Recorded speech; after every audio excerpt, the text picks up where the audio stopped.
As I'm getting older or becoming more mature in the field, Right. I'm realizing that balance is important. I'm realizing that balance is very, very important in your career. And so in the beginning of my career, I was working a tremendous amount of hours just to move through the corporate ladder so that I could really understand what's going on. So sacrifices that I have made: sleep, for sure, my health in some ways, because not sleeping well enough, eating late. I mean, I used to work for one of the big four, so we were working a lot of hours.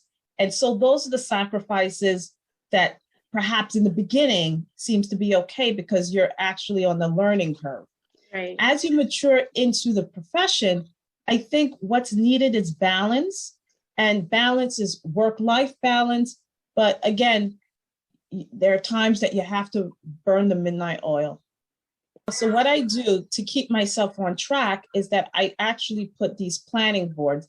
So you know what? I'm just, give me 1 second. I created a vision board to help me keep myself in. For 2021, you see meditation, exercising, finishing my graphic novel, getting my car, finding awesome. friends, those type of things.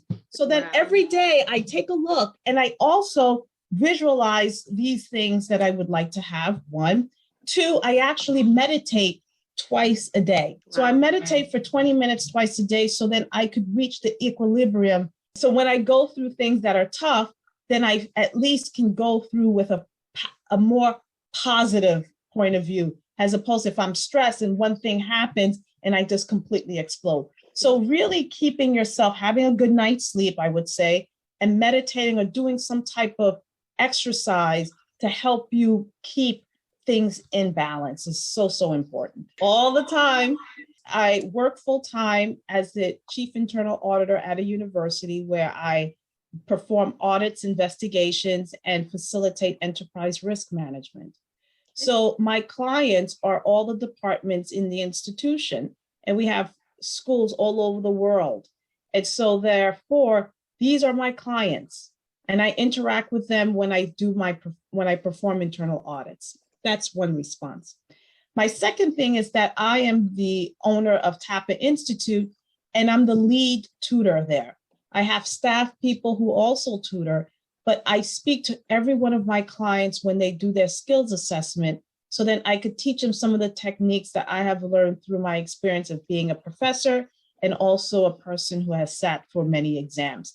So I give them I do the skills assessment and study plan piece, and then I forward, then afterwards they work with my staff people in terms of tutoring. So I interact with my clients on Zoom, depending on doesn't matter what time of day, it really depends on the availability and need. So often is the answer. It's actually the most challenging is wearing so many different hats. And now having to give these certain responsibilities to other people and entrusting them to do as much as you do in those roles, that's the most challenging piece. Because again, this is my baby. I started this 5 years ago. So this is my bread and butter. And that transition and just letting it go and entrusting what you've done and giving it to someone to just kind of run with it, that is one of the challenging pieces of a small business. My personal interest is to help individuals become better them. And so I enjoy doing talks. I enjoy meeting people. I enjoy helping them crack the code in comprehension. Those are the things that I enjoy.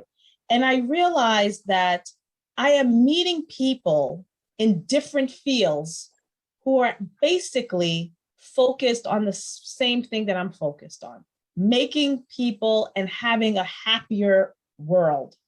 So which means I met meditators who believe in the same thing.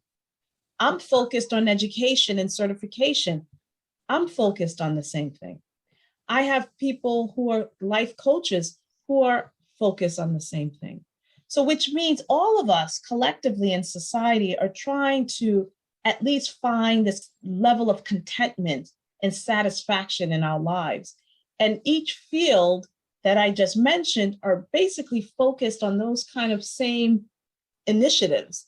And as I move through my career as the owner of TAPA Institute and meeting colleagues who are also entrepreneurs, I'm realizing that we have something in common. And that is very, very fun. And we could exchange ideas and discuss things. I mean, I'm part of a couple of groups. We're in different fields, but we are of like minds. And having that support structure is so important for us to continue to push ourselves and become better CEOs in our companies. The reason why I started TAPA Institute was because I was failing a certain certification exam. So basically, I started TAPA Institute because I got a job in which they said, well, you're qualified, you're the perfect person for this job, but we would like you to have a certification. And so they gave me a year to actually get the certification. Because of the pressure in my head, the biggest enemy, I started failing it. I had all of these ideas in my head, which was causing me so much anxiety, which caused me to fail. I went to a tutor. I went to review courses. I went to a hypnotist. I went through a yoga retreat. I went through so many different, and I used so many different techniques to help me try to pass this exam.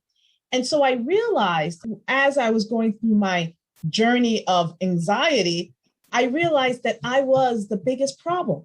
My mindset had to be changed. And so I used to take the exam and then I used to fail. Then I used to go take a random exam, and I passed it. Then I go back and take that exam and I failed it. And I took another random exam and I passed it. So then I realized it was really my mindset towards that exam. I cracked the code. I realized there are going to be a lot of people who are in my position. So that's why I started TAPA Institute. I wanted to help people crack the code. And it's not because, and I think everyone is capable. And I believe that 110%. Everyone is capable to find and reach their goals. And the thing is that what's stopping us is probably us. And so I work with my clients to really understand their learning style and some of those psychological obstacles that we put on ourselves that's preventing us to realize our ultimate them, me goal. And that's why I started TAPA Institute. Oh, yes. The back office activities that I don't enjoy. But the thing is that in every job, there's going to be repetitious activities. So you have to you have to weigh the positive and the negatives. And that's how you do it. Nothing's going to be perfect. There are boring parts of my job and there's exciting parts of my job, but you have to figure out what outweighs the other. And then that continually gives you the ability for you to continue and move forward in that role. The keys to my career advancements is believing in myself, and it was education. So what I did is that because I was a French and Spanish literature major, and many times I went to job fairs or I was a consultant, they didn't believe in my ability. So I went back to school and I got a degree in accounting and economics. So the thing is that so I think advancing in your educational aspect of your life is important. Also, having the confidence is equally important, because I've had situations where some of my bosses were not very supportive in me continuing my education, nor did they appreciate my abilities. So if I let that sit in my head too long, it would have destroyed me. So what I did was I put time frames. I actually said, if I don't get promoted at X amount of time, then I need to move from that company. I went to my boss and I asked, what are the key things I need to do? What skill sets I need to develop so that I can move to the next level? And with that, I could really manage my progression in my career. And that is what I've done throughout. So I have, not in addition to my vision board, I actually have a life plan that I've created. And I go back once a year and I determine and see where I am with that life plan. So I look at it and I say, well, these are the three things. This is why I said you have to be an external observer of yourself, because that's how you see what you're lacking. You hear people, but you need to really take a deeper look, because some people have biases, and those biases will prevent you from really seeing your true self. And so that is one of the recommendations I have for everyone who's listening to this, that you need to really take a look at yourself objectively and then apply whatever you need to apply to make yourself enhance the gifts that God has given you. My long range goal is to be a multimillionaire. Yes, using you TAPA. should. I want to Awesome. just actually continue to work and helping people achieve their goals through education and certification exams, and having adults really understand that they're not too old to continue to move and learn new things. This is how our brain continues to stay youthful, is by learning new skills. I'm not saying to go do something completely technical if you're not a technical person, but I do believe that people should continue to learn and expand their mind, because that is the only way for them to stay curious and creative and youthful. So again, my long-term goal is to continue to grow as an individual, and also to help people reach their fullest potential. And for me to have that wrapped into TAPA Institute, if it's through tutoring or doing conferences, then therefore, I mean, those are the avenues that I'm thinking of exploring in the near future.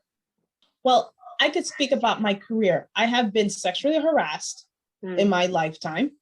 And I have gotten retaliated against. So those are not very pleasurable, and it's real. And so you just have to move on. I was too scared to really understand what was going on. And I was too scared, and you don't know what lawyers to go to. It's just very, very confusing, and it's going so quickly. And you realize that your career that you're working so hard for is in jeopardy. So those are some of the obstacles or situations that I had to face as a professional.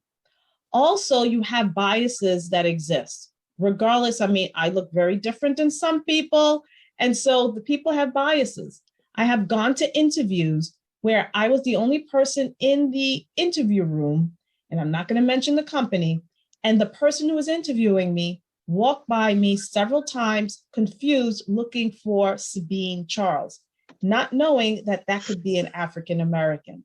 Then she went to HR and goes, "Oh, that's Sabine Charles?" And she, the recruiter or the HR person in the office, said yes. Now, she proceeds to ask me questions. How do you speak so many languages? Like, how is that? That's impossible. And I said, well, ma'am, I actually went to school in France and I learned. And so she was just flawed that I was able to do audits in 4 different languages. So people have biases, good or bad. People have biases that you sometimes just have to just deal with. And that is a challenge, because it's hurtful, one, but you can't necessarily change people's biases. Sometimes you just have to bypass them so you could continue moving on and achieving your goals.